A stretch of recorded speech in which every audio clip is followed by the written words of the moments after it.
صدیوں سے ہم انسان آسمان کی طرف دیکھتے آئے ہیں اور ایک ہی سوال پوچھتے رہے ہیں۔ ایک ایسا سوال جو ہماری سائنس، ہماری فلسفے اور کائنات کے بارے میں ہماری ہر سوچ کو چیلنج کرتا ہے۔ یہ تلاش ہے زمین سے باہر زندگی کی، ایک ایسے راز کی جسے جاننے کی کوشش آج بھی پوری شدت سے جاری ہے۔ یہ سوال بہت گہرا ہے اور شاید سب سے بنیادی سوال بھی۔ اس سوال نے ہمیشہ سے انسانیت کو جکڑ کر رکھا ہے۔ تو آج آئیے اسی سوال کا جواب ڈھونڈتے ہیں، لیکن سائنسی حقائق اور ثبوتوں کی روشنی میں۔ اچھا، اس سوال کے جواب کی شروعات کرنے کے لیے ہمیں سب سے پہلے کائنات کی وسعت کو سمجھنا ہوگا۔ اور جب ہم صرف نمبرز کو دیکھتے ہیں نا، تو جو تصویر سامنے آتی ہے وہ سچ میں دماغ گھما دیتی ہے۔ سائنسدانوں کا اندازہ ہے کہ صرف اس کائنات میں جسے ہم دیکھ سکتے ہیں تقریباً 200 ارب کہکشائیں ہیں۔ ذرا سوچئے، 200 ارب، اور ہر کہکشاں میں اربوں ستارے ہیں، یعنی زندگی کے لیے لاتعداد ممکنہ جگہیں ہو سکتی ہیں۔ اور اگر کہکشائیں اربوں میں ہیں تو سیاروں کی گنتی تو کھربوں تک پہنچ جاتی ہے۔ یہ اتنی بڑی تعداد ہے کہ یہ سوچنا مشکل ہو جاتا ہے کہ اکیلی ہماری زمین پر ہی زندگی ہے، یعنی صرف اعداد و شمار کو ہی دیکھیں تو یہ ایک بہت بڑی دلیل ہے۔ تو سوال یہ ہے کہ سائنسدان ان خربوں سیاروں میں سے تلاش شروع کہاں سے کریں؟ اس کا جواب ہے ہیبیٹیبل زونز، یعنی قابل رہائش علاقے۔ یہ وہ جگہیں ہیں جہاں زندگی کے پنپنے کے لیے حالات، خاص طور پر مائع پانی کا ہونا، سب سے زیادہ ممکن ہو سکتا ہے۔ اور پھر آتی ہے ڈریک ایکویشن۔ اب دیکھیے، یہ کوئی جادوئی فارمولا نہیں جو ہمیں کوئی پکا جواب دے دے۔ اسے ایک فریم ورک سمجھیں، ایک سوچنے کا طریقہ جو ہمیں یہ سمجھنے میں مدد دیتا ہے کہ ذہین زندگی کے لیے کیا کیا چیزیں ضروری ہیں۔ یہ اس بڑے سوال کو چھوٹے، قابل فہم ٹکڑوں میں توڑ دیتی ہے۔ تو امکانات تو بہت زیادہ ہیں، لیکن کیا ہمارے پاس کوئی ٹھوس شواہد یا مشاہدات بھی ہیں؟ آئیے اب ان سرکاری رپورٹس اور ثبوتوں پر نظر ڈالتے ہیں جو اس تلاش کو اور بھی دلچسپ بنا دیتے ہیں۔ آپ دیکھیں، پچھلے کچھ سالوں میں یہ موضوع صرف کہانیوں سے نکل کر حقیقی سرکاری تحقیقات کا حصہ بن گیا ہے۔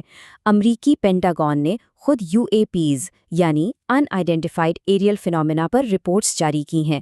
جب پائلٹس اور جدید ریڈارز ایسی چیزیں ریکارڈ کریں جن کی وضاحت نہ ہو تو ظاہر ہے اس معاملے کو اب اعلیٰ سطح پر بھی سنجیدگی سے لیا جا رہا ہے۔ اور پھر ناسا جیسے ادارے ہیں جو پوری سرگرمی سے زندگی کے نشانات تلاش کر رہے ہیں، چاہے وہ مریخ پر پرانے دریاؤں کے ثبوت ہوں، جوپیٹر کے چاند، یوروپا کے برفانی سمندر ہوں، یا پھر ہم سے بہت دور کسی سیارے کی فضا میں زندگی کے کیمیائی اشارے یعنی بائیو سگنیچرز تلاش کرنا ہو۔ یہاں ایک بات سمجھنا بہت ضروری ہے، ہمیں ثابت شدہ حقائق اور غیر واضح واقعات میں فرق کرنا ہوگا۔ ایک طرف تو ہمارے پاس ٹھوس سچائیاں ہیں، جیسے کہ دوسرے ستاروں کے گرد سیاروں کا ہونا، اور دوسری طرف وہ چیزیں ہیں جو اب تک ایک معمہ ہے، جیسے کہ UAPs کی اصلیت کیا ہے۔ اکثر لوگ پرانی تہذیبوں کی بات کرتے ہیں، اور ہاں، وہ یقیناً آسمان کو دیکھتے تھے اور اس پر غور کرتے تھے، لیکن ان کی کہانیاں اور تصویریں ان کی اپنی ثقافتی تشریحات تھیں، ان کے اپنے عقائد تھے۔ وہ خلائی مخلوق سے رابطے کا کوئی سائنسی ثبوت نہیں ہے۔ تو پھر آج کی سائنس اس راز کو کیسے تلاش کر رہی ہے؟ آئیے ذرا ان جدید ترین طریقوں اور ٹیکنالوجیز پر بات کریں جو اس جستجو کو ایک نئے لیول پر لے گئی ہیں۔ آج کی حکمت عملی کئی محاذوں پر کام کر رہی ہیں۔ ایک طرف تو ہم ریڈیو ٹیلیسکوپ سے خلا کی گہرائیوں کو سن رہے ہیں، دوسری طرف ہم روبوٹس بھیج کر براہ راست کھوج رہے ہیں، اور اس سب سے حاصل ہونے والے بے تحاشا ڈیٹا کا تجزیہ کرنے کے لیے مصنوعی ذہانت کا استعمال کر رہے ہیں۔ اس تلاش میں کچھ نام بہت اہم ہیں۔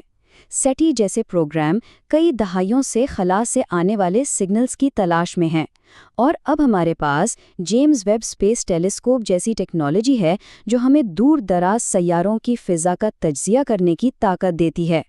یہ ایک بہت محتاط لیکن انتہائی پرعزم سائنسی کوشش ہے۔